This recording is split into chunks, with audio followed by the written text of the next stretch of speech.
ఈ week nomination ప్రక్రియలో captain Tanuja హౌస్‌లో ఉండే కంటెస్టెంట్స్ ఎంతమందిని నామినేట్ చేయగలుగుతారు అన్నది డిసైడ్ చేసే పవర్ తనూజకుంది. ఇద్దరినైనా నామినేట్ చేయొచ్చు. లేకపోతే ఒకళ్ళనైనా నామినేట్ చేయొచ్చు.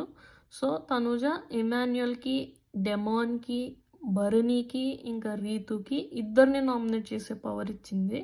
సంజనాకి, కళ్యాణ్‌కి, దివ్యకి, సుమన్‌కి ఒక్కళ్ళనే నామినేట్ చేసి పవర్ ఇచ్చింది. సో, ఇమాన్యుయల్ ఏమో రీతుని, ఇంకా భరణిని నామినేట్ చేశాడు. డెమాన్ పవన్ ఏమో కళ్యాణ్‌ని, ఇంకా రీతుని నామినేట్ చేశాడు. భరణి ఏమో ఇమాన్యుయల్‌ని, రీతుని నామినేట్ చేశాడు. రీతు ఏమో సంజనాని, దివ్యని నామినేట్ చేసింది. సంజన ఏమో కళ్యాణ్‌ని నామినేట్ చేసింది. కళ్యాణ్ ఏమో డెమాన్ పవన్ని నామినేట్ చేశాడు. దివ్య రీతుని నామినేట్ చేసింది. సుమన్ శెట్టి కళ్యాణ్ని నామినేట్ చేశాడు. రీతు ఈ వీక్ రీతుని ఇమాన్యుయల్, డెమాన్ పవన్, భరణి, ఇంకా దివ్య నలుగురు నామినేట్ చేశారు. ఇమాన్యుయల్ పాయింట్స్ ఏంటంటే లాస్ట్ వీక్ ఆ బాల్స్ బుట్టలో వేసే టాస్క్కి సంచాలక్గా రీతు చేసినప్పుడు చాలా కన్ఫ్యూజ్ అయింది. సో, నువ్వు సంచాలక్గా ఫెయిల్ అయ్యావు, బాగా కన్ఫ్యూజ్ అయ్యావు. అండ్ ఆల్సో లాస్ట్ వీక్ ఒక ఫ్యూ వీక్స్ నుంచి కంపేర్ చేసుకుంటే నీ గేమ్ స్లో అయిపోయింది. వేరే కంటెస్టెంట్స్తో కంపారిటివ్లీ నువ్వు తక్కువ ఆడుతావు, అందుకని నేను నామినేట్ చేస్తున్నానని చెప్పాడు. భరణి రీతుని నామినేట్ చేశాడు. తన పాయింట్స్ ఏంటంటే ఫస్ట్ టైం స్టార్టింగ్లో రీతుకి సంచాలక్గా ఇచ్చినప్పుడు క్యాప్టెన్సీ టాస్క్ నడుస్తుంది. అప్పుడు పవన్ని క్యాప్టెన్ చేసింది తను. కానీ అది సంచాలక్గా కరెక్ట్గా చేయలేదు అని చెప్పి ఆ టాస్క్ని రద్దు చేసి మళ్ళీ క్యాప్టెన్సీ పోటీ పెట్టారు. అప్పుడు మళ్ళీ డెమాన్ పవనే విన్ అయ్యాడు. బట్ అందులో సంచాలక్గా రీతు ఫెయిల్ అయింది. సో, ఫస్ట్ టైమే సంచాలక్గా ఫెయిల్ అయినప్పుడు సెకండ్ ఛాన్స్ దొరికింది లాస్ట్ వీక్ తనకి సంచాలక్గా. సో, సెకండ్ ఛాన్స్ ఇచ్చినా కూడా తను కన్ఫ్యూజ్ అయిపోయి అది కూడా సంచాలక్గా ఫెయిల్ అయింది. సో, 2 times సంచాలక్గా ఫెయిల్ అయింది అన్న ఒక రీజన్ మీద భరణి గారు నామినేట్ చేశారు రీతుని. దానికి రీతు, మీరు లాస్ట్ వీక్ జరిగిన సంజనాకి ఇంకా సుమన్ శెట్టికి మిడిల్లో టాస్క్లో బాక్సెస్ స్టాక్ చేయాలి ఒకదాని మీద ఒకటి. దానికి కళ్యాణ్ సంచాలక్గా చేశాడు. అప్పుడు అందరూ కూడా సుమన్ శెట్టి ఫాస్ట్గా వేసాడు లాస్ట్ బాక్స్, 6th బాక్స్ అని అనుకున్నారు. కానీ భరణి గారికి తెలుసు అంట సంజన కాదు వేసింది ఫస్ట్, సుమన్ శెట్టి కాదు వేసింది, సంజన వేసింది ఫస్ట్ అని చెప్పి ఆయనకు తెలుసు అంట. సో, మీకు అది తెలిసి కూడా మీరు ఎందుకు స్టాండ్ తీసుకొని చెప్పలేదు సంచాలక్కి? అందరూ సుమనే వేశారు అని చెప్తున్నారు కదా, మరి సంజన ఫస్ట్ వేసింది సుమన్ కాదు అని మీరు ఆ పాయింట్కి స్టాండ్ ఎందుకు తీసుకోలేదు? మరి నన్ను అంటున్నారే సంచాలక్గా నేను చేయలేదని అని అడుగుతుంది రీతు భరణిని. కానీ నాకు అర్థం కాదు ఏంటంటే ఇక్కడ చూడాల్సింది ఎవరు, ఫస్ట్ ఎవరు వేశారు అనేది కళ్యాణ్ చూడాలి. చెప్పాల్సింది ఎవరు, నేనే ఫస్ట్ వేసాను సుమన్ కాదు అని సంజన. భరణి గారు ఎందుకు చెప్తారు? భరణి గారికి ఏం అవసరం? ఆయన జస్ట్ ఒక ఆడియన్ టైపే కదా ఆ టాస్క్కి. ఆయన ఏం సంచాలక్ కాదు, కంటెస్టెంట్ కాదు. సో, దానికి దీనికి సంబంధం ఏంటో నాకు అర్థం కాలేదు. రీతుని దివ్య నామినేట్ చేసింది, దివ్యాని రీతు నామినేట్ చేసింది. సో, ఫస్ట్ వచ్చేసి రీతు వెళ్ళి దివ్యాని నామినేట్ చేసింది. వెంటనే దివ్యకి ఛాన్స్ రాగానే తను వచ్చి రీతుని నామినేట్ చేసింది. అసలు ఇక్కడ మ్యాటర్ ఏంటంటే రీతు, దివ్య, కళ్యాణ్ వీళ్ళు ముగ్గురు రాజు రాణిగా ఉన్నారు ఆ టాస్క్లో.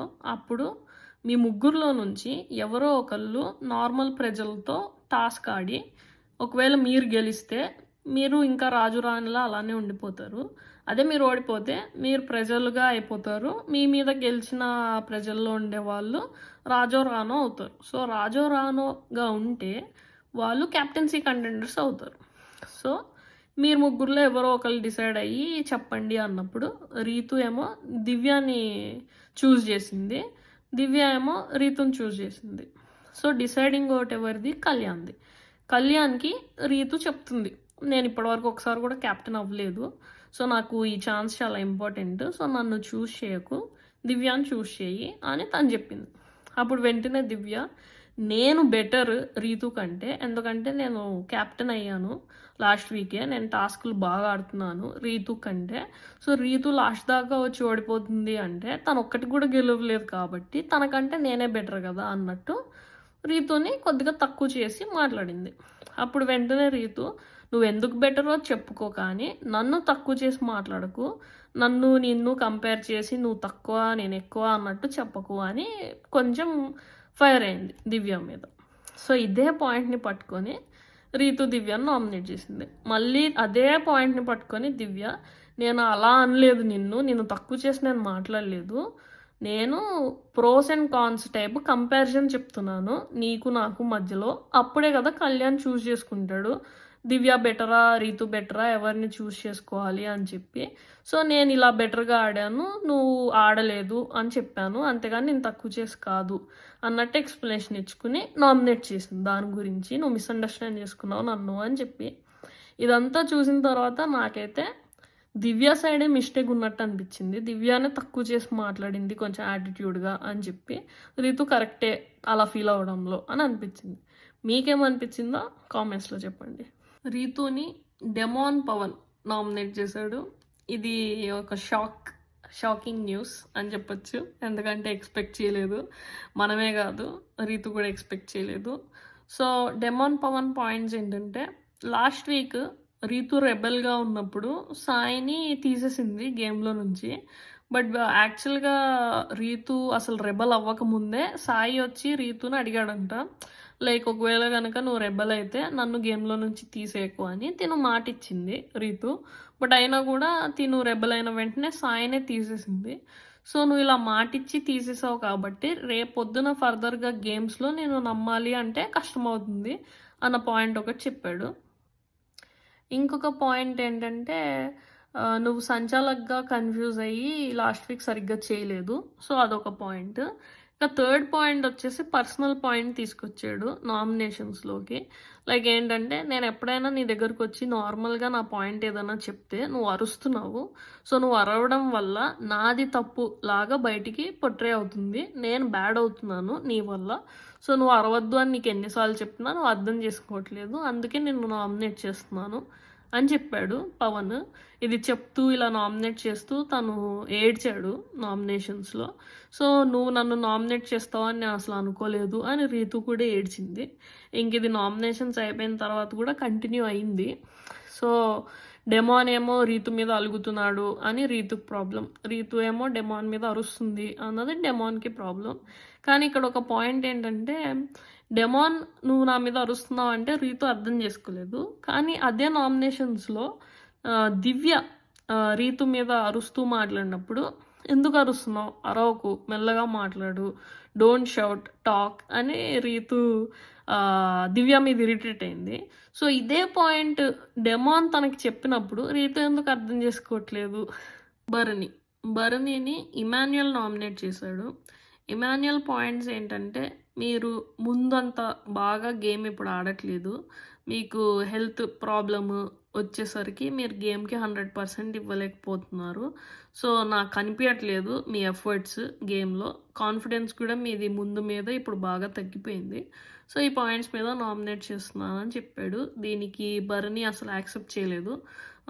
బాగా ఫైర్ అయిపోయాడు. సో, భరణి కూడా ఇమాన్యుయల్‌ని నామినేట్ చేశాడు ఇదే పాయింట్స్ మీద. "నువ్వు నా గేమ్ మీద, ఫిట్‌నెస్ మీద నువ్వు ఎలా మాట్లాడతావు? నాకు తగిలినన్ని దెబ్బలు నీకు కూడా తగులుంటే నువ్వు ఎలా ఆడేటోడివి? నాకు ఎన్ని తగిలినా ఏమైనా కూడా నేను నా 100% ఇచ్చాను గేమ్స్ విషయానికి, టాస్క్ విషయానికి వచ్చేసరికి. లాస్ట్ వీకెండ్‌లో హోస్ట్ కూడా "నువ్వు చాలా బాగా ఆడుతున్నావు, గేమ్ పర్ఫార్మెన్స్ చాలా బాగుంది" అని చెప్పారు. అయినా కూడా నువ్వు గేమ్ బాగా ఆడట్లేదు అని నామినేట్ చేయడం కరెక్ట్ కాదు అని ఫుల్ ఫైర్‌తో ఇమాన్యుయల్‌ని నామినేట్ చేశాడు. కళ్యాణ్ ఏమో సుమనన్న నామినేట్ చేశాడు. సో, సంచాలక్‌గా కళ్యాణ్ ఫెయిల్ అయ్యాడు. రూల్స్ అన్నీ ప్రాపర్‌గా చెప్పలేదు అన్న పాయింట్ మీద నామినేట్ చేశాడు. అసలు యాక్చువల్‌గా పాయింట్ ఏంటంటే, సంజనాకి ఇంకా సుమనన్నకి ఆ బాక్సులు టవర్ లాగా పెట్టే టాస్క్‌లో కళ్యాణ్ సంచాలక్‌గా ఉన్నప్పుడు స్టార్టింగ్‌లో తను ఏం చెప్పాడంటే, మీ టవర్ స్ట్రెయిట్‌గా ఉంటే నేను విన్నర్ ఇస్తాను అని అనుకోకండి. మీరు ఎన్ని ఎక్కువ వేయగలిగితే అన్ని ఎక్కువ ట్రై చేయండి అన్నట్టు చెప్పాడు. బట్ వన్స్ ఫైనల్‌గా బజర్ మోగిన తర్వాత సంజనాది టవర్ స్ట్రెయిట్‌గా ఉంది. సుమన్ అన్నది వంకరగా ఉంది. సో, సంజనానే విన్నర్ అన్నట్టు చెప్పాడు. సో, స్టార్టింగ్‌లో స్ట్రెయిట్‌గా ఉంటే విన్నర్ ఇవ్వను అని చెప్పి, ఇప్పుడు మాత్రం స్ట్రెయిట్‌గా ఉంది కాబట్టి నేను సంజనాని విన్నర్ అని డిక్లేర్ చేయడం కరెక్ట్ కాదు అని సుమన్ అన్న వాళ్ళు ఫీల్ అయ్యారు.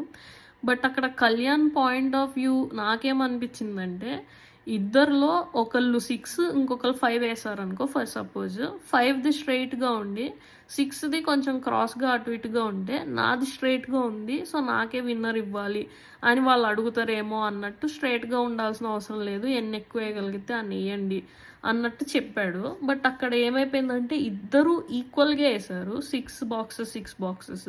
సో, దీంట్లో ఎవరిని విన్నర్‌గా ఇవ్వాలి అని తను ఆలోచించుకోలేదు. 2 ఈక్వల్ అయితే ఏం చేయాలని చెప్పి.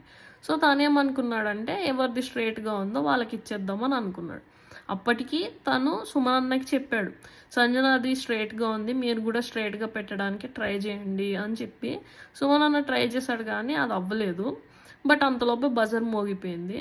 కానీ ఇక్కడ కళ్యాణ్ మిస్టేక్ ఏంటంటే స్టార్టింగ్‌లోనే ఇద్దరూ సేమ్ నంబర్ ఆఫ్ బాక్సెస్ పెడితే ఏం చేయాలి అని క్లారిటీ ఇవ్వకపోవడం, స్ట్రెయిట్‌గా పెట్టకపోయినా పర్లేదు అని ముందే చెప్పడం. ఈ 2 మిస్టేక్స్. ఇంకా మెయిన్ బ్లండర్ మిస్టేక్ ఏంటంటే అందరూ సుమన్ అన్ననే 6థ్ బాక్స్ ఫస్ట్ ఏశారు అని అనుకున్నారు. కానీ యాక్చువల్‌గా ఫస్ట్ బాక్స్ ఏసింది సంజన. అది కళ్యాణ్ కూడా గమనించలేదు. వేరే వాళ్ళు గమనించకపోయినా పర్లేదు కానీ యాజ్ అ సంచాలక్‌గా కళ్యాణ్ అది గమనించి సో, సంజన గారు ఫస్ట్ ఏశారు 6థ్ బాక్స్ అండ్ ఆల్సో తన టవర్ స్ట్రెయిట్‌గా ఉంది. ఈ 2 రీజన్స్ మీద నేను సంజనాని డిక్లేర్ చేస్తున్నాను యాజ్ ఎ విన్నర్ అని చెప్పుంటే క్లారిటీగా అయిపోయేది. అక్కడ క్లారిటీ మిస్ అవ్వడం, స్టార్టింగ్‌లో రూల్స్ ప్రాపర్‌గా చెప్పకపోవడం ఇవన్నీ కళ్యాణ్‌ని ఫెయిల్ సంచాలక్ చేశాయి. డెమాన్ పవన్ కూడా కళ్యాణ్‌ని నామినేట్ చేశాడు. సో, డెమాన్ పాయింట్స్ ఏంటంటే వైల్డ్ కార్డ్ ఎంట్రీ వాళ్ళు కానీ వచ్చినప్పుడు నిన్ను నామినేట్ చేస్తూ పవన్ నిన్ను మోసం చేశాడు, బ్యాక్ స్టాప్ చేశాడు. స్టార్టింగ్‌లో క్యాప్టెన్సీ టాస్క్‌కి రీతుకు సపోర్ట్ చేసి నిన్ను తీసేశాడు. అప్పుడు నువ్వు పవన్ని నామినేట్ చేయలేదు అని వాళ్ళు అలా అంటూ ఉంటే బ్యాక్ స్టాప్ చేశాడు పవన్ నిన్ను అని చెప్పి నువ్వు నాకు స్టాండ్ తీసుకోలేదు. And also Tanuja last week demon నన్ను మ్యాన్ హ్యాండిల్ చేస్తున్నాడు అని చెప్పినప్పుడు కూడా నువ్వు నాకు స్టాండ్ తీసుకోలేదు. వెళ్ళి తనుజతో మాట్లాడుతూ ఉన్నావు. నా దగ్గరికి కూడా వచ్చి ఏమైంది అని అడగలేదు. సో, ఈ 2 పాయింట్స్ మీద నేను హర్ట్ అయ్యాను. నాకు స్టాండ్ తీసుకున్నందుకు అని నామినేట్ చేస్తున్నా అని చెప్పాడు. మళ్ళీ దీనికి కంటిన్యూ చేస్తూ కళ్యాణ్ కూడా డెమాన్నే నామినేట్ చేశాడు. లైక్ నువ్వు నన్ను అర్థం చేసుకోలేదు. నేను నీకు స్టాండ్ తీసుకున్నాను. తనుజ దగ్గరికి వెళ్ళి నేనే మాట్లాడాను. మ్యాన్ హ్యాండ్లింగ్ అని డిస్కషన్ జరిగినప్పుడు తనుజ డెమాన్ పవన్ బాధపడుతున్నాడు. వెళ్ళి మాట్లాడు అని చెప్పి అప్పుడే తనుజ వచ్చి నీకు సారీ చెప్పింది. దాన్ని స్టాండ్ తీసుకోవడం అనే అంటారు. నేను స్టాండ్ తీసుకున్నాను అని అది క్లారిఫై చేశాడు. అలానే డెమాన్ పవన్ దొంగల టాస్క్‌ల్లో గానీ, రెబెల్ టాస్క్‌లో గానీ తనని తీసేసినప్పుడు ఇంకా గేమ్ ఏం ఆడకుండా ఊరికే సైలెంట్‌గా పక్కకు కూర్చున్నాడు. కానీ తనకి గేమ్ చేంజ్ చేయగలిగే కెపాసిటీ ఉంది. సో, అలా గేమ్ చేంజ్ చేసుంటే మైండ్ గేమ్ ఆడి స్ట్రాటజీ ప్లే చేసి బాగుండేది అన్న పాయింట్ మీద కూడా కళ్యాణ్ డెమాన్ని నామినేట్ చేశాడు. కళ్యాణ్‌ని సంజన నామినేట్ చేసింది. సో, తన పాయింట్ ఏంటంటే ప్రీవియస్‌గా ఏదో వీక్‌లో కళ్యాణ్ వచ్చేసి సంజనాని హౌస్ అందరిలోకి మీరే నాకు తక్కువ సపోర్ట్ అని చెప్పి నామినేట్ చేశాడంట. ఏ వీకో నాకు గుర్తులేదు. బట్ ఎనీహౌ అలా నామినేట్ చేసినందుకు నువ్వు నన్ను తప్పుగా అర్థం చేసుకున్నావు. అందుకే ఈ వీక్ నేను నిన్ను నామినేట్ చేస్తున్నాను అని అలా ఏదో చెప్పింది. కానీ యాక్చువల్‌గా ఏంటంటే తను వీకెండ్‌లో కళ్యాణ్ మీ స్ట్రెంత్ ఎవరు, వీక్‌నెస్ ఎవరు అన్నప్పుడు సంజన వీక్‌నెస్ అని చెప్పి తనని స్టోన్‌తో వాటర్‌లో ముంచాడు తన కార్డ్‌ని. సో, అలా ఎక్కువ మంది హౌస్‌మేట్స్ సంజన నేమే తీసుకున్నారు. దానివల్ల సంజనకి ఫ్యామిలీ వీక్ క్యాన్సిల్ అయింది. సో, ఫస్ట్ స్టార్ట్ చేసింది కళ్యాణే అనుకుంటా. అందుకని కళ్యాణ్‌ని తను నామినేట్ చేసింది. బట్ చెప్పడం మాత్రం ఏదో పాయింట్ చెప్పింది. ఇంకేదో బల్బ్ టాస్క్‌లో నేను సంచాలక్‌గా ఉన్నప్పుడు నేను ముగ్గురికి సపోర్ట్ చేశాను అని చెప్పింది. దాంట్లో కళ్యాణ్ ఒకడంట. బట్ సంచాలక్‌గా ఉన్నప్పుడు సపోర్ట్ చేయడం ఏంటి కంటెస్టెంట్స్‌కి నాకు అర్థం కాలేదు. సో, ఎనీహౌ సంజన కళ్యాణ్‌ని నామినేట్ చేసింది. సంజన సంజనాని రీతు నామినేట్ చేసింది. సో, సంజన ఎప్పుడు మీరు నేను సోలోగా ఆడుతున్నాను, నాకు హౌస్‌లో ఎవరు సపోర్ట్ లేరు, మీరందరూ సపోర్ట్‌తో ఆడుతున్నారు అని అంటూ ఉంటారు. అది కరెక్ట్ కాదు. అందరికీ సపోర్ట్ ఎవరో ఒకళ్ళు ఉండనే ఉన్నారు. అండ్ ఆల్సో 'బిగ్ బాస్' హౌస్‌లో చాలా టాస్క్‌లకి సపోర్ట్ అవసరం అవుతుంది. లైక్ ఒకళ్ళ బొమ్మని ఇంకొకళ్ళు పట్టుకొని పరిగెత్తాలి కెప్టెన్సీ కోసం అని ఒక టాస్క్ జరిగింది. సో, ఆ టాస్క్‌లో సపోర్ట్ లేకపోతే గేమ్ అన్నది ముందుకెళ్ళదు గదా! సో, సపోర్ట్ అన్నది ఉంటది. మీరు అది అనకండి అని చెప్పనింది. And also last week Sanjana రీతుని మైండ్‌లెస్ నువ్వు, మైండ్ యూజ్ చేయవు అన్నట్టు అనింది. అండ్ ఆల్సో ఆఫ్టర్ ఆల్ నువ్వేంటి నాకు చెప్పేది అని గూడా అనింది రీతుని సంజన. సో, ఇవన్నీ పాయింట్స్ మీద రీతు సంజనని నామినేట్ చేసింది. నామినేషన్స్ లాస్ట్‌లో 'బిగ్ బాస్' కెప్టెన్ తనూజకి నామినేషన్స్‌లో ఉండే వాళ్ళందరిలో నుంచి ఎవరో ఒకళ్ళని సేవ్ చేయొచ్చు అని పవర్ ఇచ్చాడు. సో, తనుజ ఏమో రీతుని సేవ్ చేసింది. సేవ్ చేయడానికి తన రీజన్ ఏం చెప్పిందంటే, ఇక నుంచైనా నీ ఓన్ గేమ్ మీద నువ్వు ఫోకస్ పెట్టు, వేరే వాళ్ళని వదిలే అన్నట్టు చెప్పింది. దానికైతే ఇండైరెక్ట్‌గా పవన్‌ని లైట్ తీసుకో అని చెప్పినట్టు నాకనిపించింది. సో, రీతు నామినేషన్స్‌లో లేదు. ఈ 11th వీక్ నామినేషన్స్‌లో Bharani, Kalyan, Emmanuel, Demon Pavan, Sanjana and Divya వీళ్ళు నామినేషన్స్‌లో ఉన్నారు. Emmanuel after 10 weeks first time నామినేషన్స్‌లోకి వెళ్తున్నాడు. సో, ఓటింగ్ అన్నది ఎలా ఉంటుందో తెలీదు ఇమాన్యుయల్‌కి. బట్ ఈ వీక్ అయితే నేను సంజన కానీ, దివ్య కానీ ఎలిమినేట్ అవుతారు అనుకుంటున్నాను. చూద్దాం.